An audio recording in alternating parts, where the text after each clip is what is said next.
Gentlemen, we are going to end the show with a handful of fan questions. Connor, you got one. I don't know if it was in our YouTube chat or not, but we talked about Adam Jones, and if the Bengals were to lose Adam Jones or get rid of Adam Jones, given his legal run-in recently, if the question you received, I believe, was if Jones gets cut, should the Bengals sign Morris Claiborne? And you have thoughts on that? That was in the comments from a guy named Brandon. And I think the easy answer is no. The Cowboys tried to make Morris Claiborne a right cornerback early in his career. And that didn't work out because Brandon Carr at the time was the high-paid guy who came from Kansas City and was their left guy who – the left guy is kind of generally where it seems the more dominant player plays. And so eventually they just this year they tried swapping them, even though Claiborne was kind of the lower paid guy who I think he signed a 1 year, $3 million prove-it deal last year. And Carr was the veteran who should have been playing better. They just decided to try switching sides, and what do you know? Claiborne was way better on the left, and Carr was way better on the right. So it worked out for the Cowboys. But my point being, I could only see the Bengals probably signing Claiborne if Drake Kirkpatrick were to leave, and I still don't think that would. I just don't. I think also just position wise, I think we touched on it earlier, but if the Bengals were to just let's say go on a spending spree in free agency, I don't think corner would be the position to do it. It's definitely one where you can get a bargain. Last year the Chargers got Casey Hayward, and that was a huge deal. They got probably the best slot corner in the NFL for a bargain bin contract, but I think that for the Bengals, you have all these guys, and we just spent, an entire segment talking about how you want to see the Bengals change and play their younger guys. Well, the Bengals have Denard, who hasn't played a ton, Kivari Russell, and William Jackson, and even Josh Shaw, who all four of them really haven't gotten that much playing time. So even if the Bengals were to lose Adam Jones and or Drake Kirkpatrick, you still have four guys who are at the very least high draft picks who haven't had enough sample size to really show whether or not they're good or bad.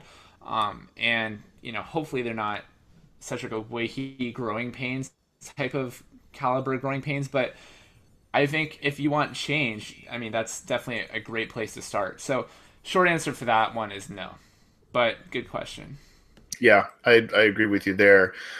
Scott, for the sake of time, we got one more, that is kind of up your alley here. It's from Cale Smith. It was at the beginning of the show in the YouTube chat. One question I have for tonight is all this talk about Randy Bullock being a priority for the Bengals. I mean, come on, we might as well throw a little money at Greg Zuerlein or Stephen Hauschka. Bullock has absolutely zero clutch in his veins. Do we really want to end up with someone who has hit less than 50% of his kicks in clutch time? Say what you want about the Nuge, but at least he could make some kicks with the game on the line. Well, Nugent, yeah, he made the one in the Jets this year, but he missed quite a few clutch ones this year. But there have been others in the past that he has hit. Your thoughts on you're particularly intrigued by Zuerlein because Hauschka seems like a little bit of a stretch given his track record and what he might command in terms of a kicking salary. But your thoughts on those two and Randy Bullock for that matter. Yeah, I think of the three, I'd definitely put Bullock as the third choice. Hauschka, I think, has a great track record. He's been very successful in Seattle. He kind of bounced around his first few years. After that, he's something like, 90% as a field goal kicker in Seattle. Hits from distance, he's hit 2/3 of his field goals beyond 50. The one thing that might make him expendable for Seattle is he's very Nugent-like, and he's missed 10 extra points his last two seasons. And as much as the Bengals fans hated seeing Nugent miss field goals, if we went and signed, paid decent money for a kicker and brought a guy in who is missing field goals, I just think the fans would riot in that regard. Yeah.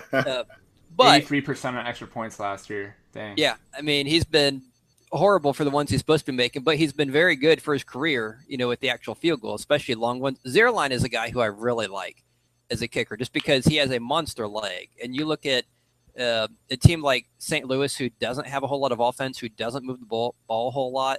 You're not getting a ton of chances. Los Angeles. They're. I mean, you have to. I mean, he has to do.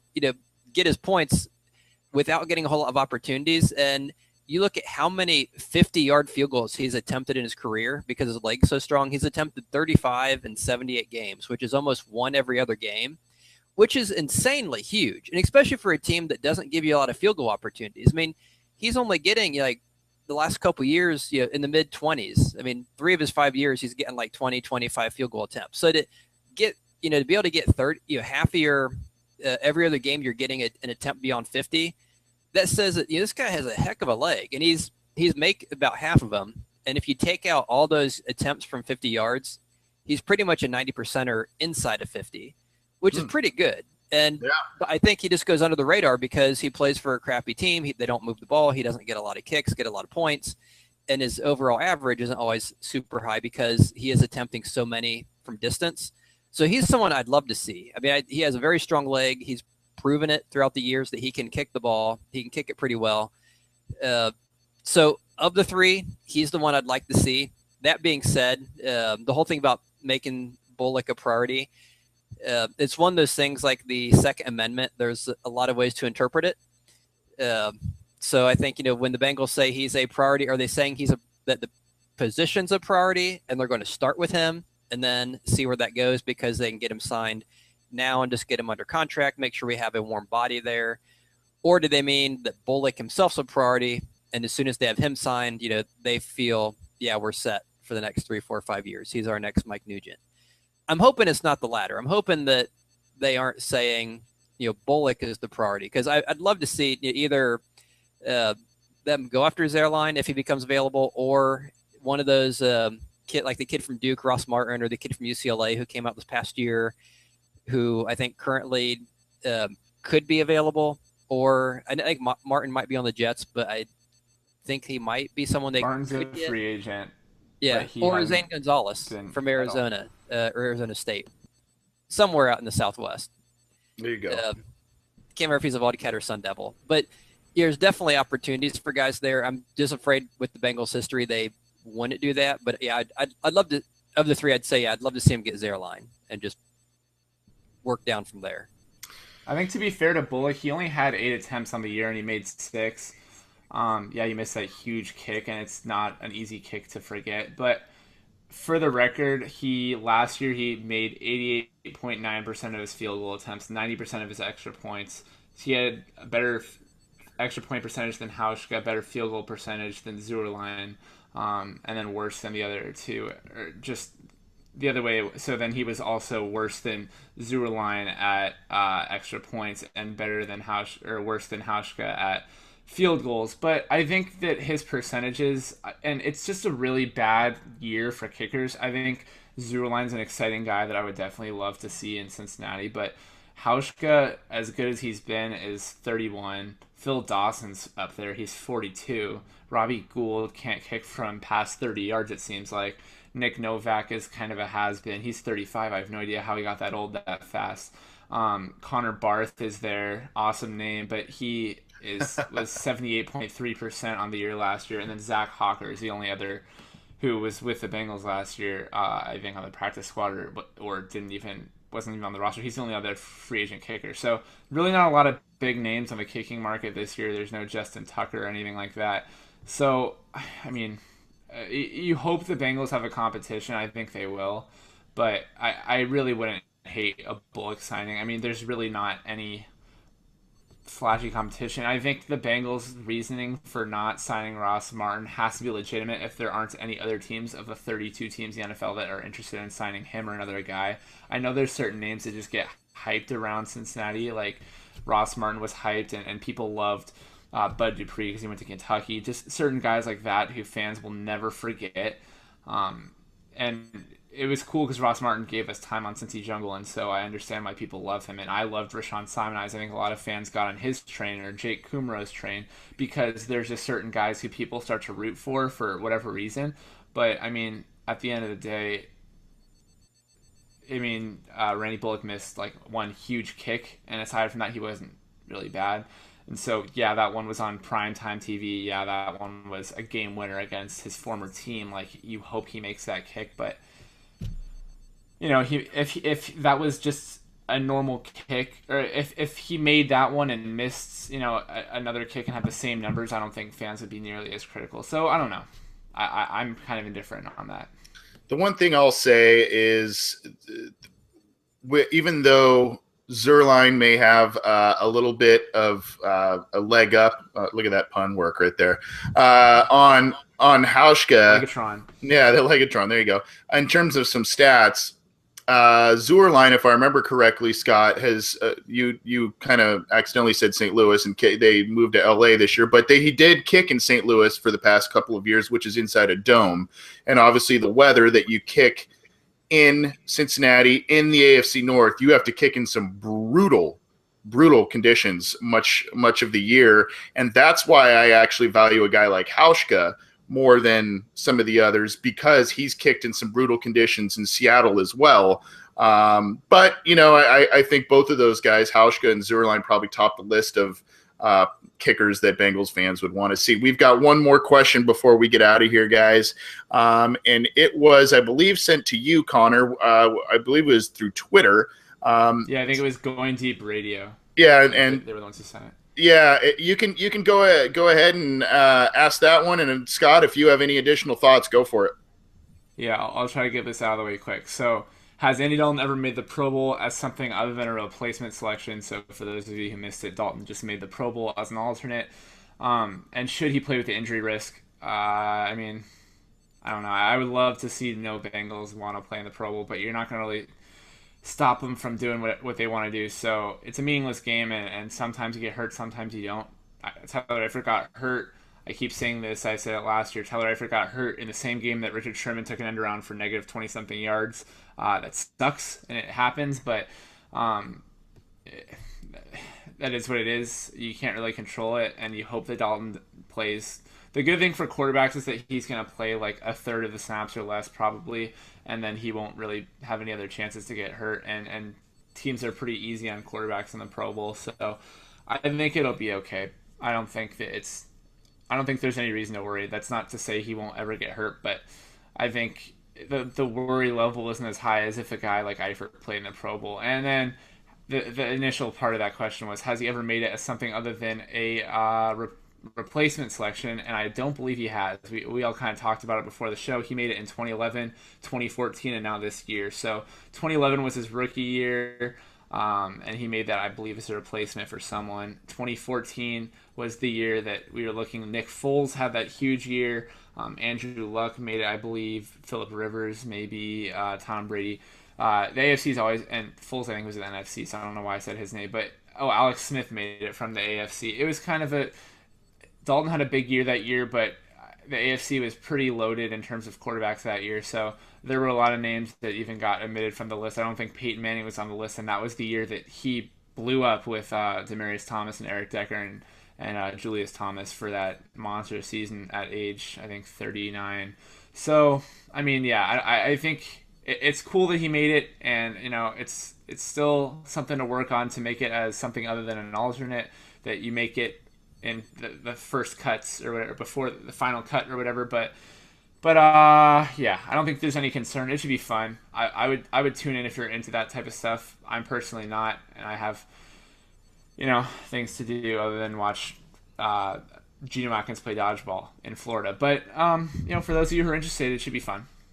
Yeah, and in terms of injury, it's a little different when you're kind of an outside position player or something like that where you're getting tackled. They tend to ease up on the quarterbacks in the game, and I think that's kind of intentional there, because they don't want the faces of the NFL really getting hurt. But you mentioned Eifert, and that really hampered the team early on this year. And in typical Bengals fashion, it was, oh, whoops, we kind of misdiagnosed. But there was one. I said we had one more, but there was one more final question. We'll get to it kind of quickly for all of us.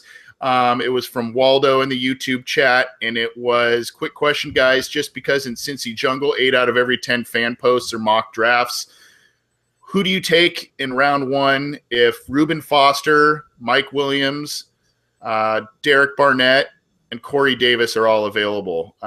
Scott, you want to start with that one? Yeah, first off, I'm really excited we found Waldo. I've been looking for that guy for years. Oh my gosh. But I'd say if we were taking one today, and obviously this is before the combines, before the pro days, before anything like that, I think if we were picking one, it's probably going to be Reuben Foster, Mike Williams. If Mike Williams has the clocked 40 speed that makes people salivate because he has the size, the body control, the hands, I could see him being the pick. Otherwise, I'd say as of right now, of those names, it's probably Reuben Foster because he's probably the best player available as far as where he grades relative to the position, relative to the other people in that list. Okay. Connor? I would say I like Corey Davis more than I like Mike Williams. I think they're pretty much the same guy. I just personally have a preference for Corey Davis. I think he's awesome. He's so much fun to watch. Just really quick on Reuben Foster. He's an awesome player, and he'd be so much fun. He makes so much sense for the Bengals, and plug him in next to Vontaze Burfict. I think one thing that makes him so unique is that people always think about the Bengals as a 4-3 team. They're really a 4-2-5 team. They play so much nickel, and it's really gonna with the Bengals. It's really gonna come down to with Foster in the first round is do they believe Nick Vigil is the guy opposite Burfict in the nickel, and if they do, there's really no reason to take Foster because then you're kind of limiting what Nick Vigil can do on the field and how much time he's going to see. But I think that Foster is an awesome player, and he fits what the Bengals want to do because he's a guy who can drop into coverage because he's quick and he can blitz really, really well, which is what the Bengals don't really have a lot of edge rushers who bring a lot of pressure, but Burfict has been a very, very good blitzer. And the Bengals kind of look for that in their middle linebackers. They've oftentimes sent Vinny Ray on stunts with the interior defensive lineman or another linebacker in that sense. And I remember an easy sack where Gilbert just tried towards the quarterback untouched because Gunther dialed up a perfect double A gap blitz. And so having another linebacker alongside Burfict, like Reuben Foster, for those double A gap blitz packages or whatever it might be, it makes so much sense. I think another guy to look out for, I don't want to take forever, but I think Taco Charlton, if he has a nice combine, he fits what the Bengals want, and I could actually see him skyrocketing up boards. But for now, I would say Corey Davis over Foster. I think he'd be so much fun. I love Foster, but I think the Bengals like Vigil. So, Connor, you weren't here the past couple of weeks, and we were kind of doing a lot of draft talk. And my thing is with this pick at number 9 is you have to get a great immediate impact player, and you still have to get value while getting a best player available type of deal. I like Derek Barnett, but what we've talked about the last couple of weeks, a lot of people consensusly put him as the number 3 or number 4 defensive end. Now, defensive ends are highly coveted positions in the NFL and by teams, but is the value at number 9 overall there if you're getting who is deemed as the 3rd or 4th best defensive end prospect in this year's draft? I don't see that. I think the consensus number 1 linebacker is Reuben Foster in terms of a true kind of linebacker that in the middle of the field, not an edge rusher linebacker. And I think whatever you think about Mike Williams and Corey Davis, they're kind of 1A, 1B, right? I mean, the pick of the litter at receiver too. Yeah. So to me, if Mike Williams is there and Reuben Foster's there, that is a hard decision to make. Sure. I just, I think when you saw how the team played down the stretch this last season, the defense wasn't really the issue. And this is something I'm going to echo. The pass rush improved. You saw their games where I think they let up more than 19 points once in the final 7 or 8 weeks. And that was against the Steelers. And the rest of them were like in the 18, 16, 14-point range. So they were holding teams, even though the Bengals weren't a great team overall last year, they were holding teams to low amount of points. And then, with your issues with Tyler Eifert in terms of injury, AJ Green has been pretty durable throughout his career, but he's missed some time now. This offense can't afford to keep those same guys and just rely on those same guys and not have other great ancillary weapons. And I think even if you re-sign Brandon LaFell, You have Tyler Boyd. You hopefully have Tyler Eifert, even though he had back surgery. You have Green. You have Williams. And you do some things in free agency. I think that would be very exciting. I do see your point about Foster, though, Connor. And you had one last thing to add before we get out of here.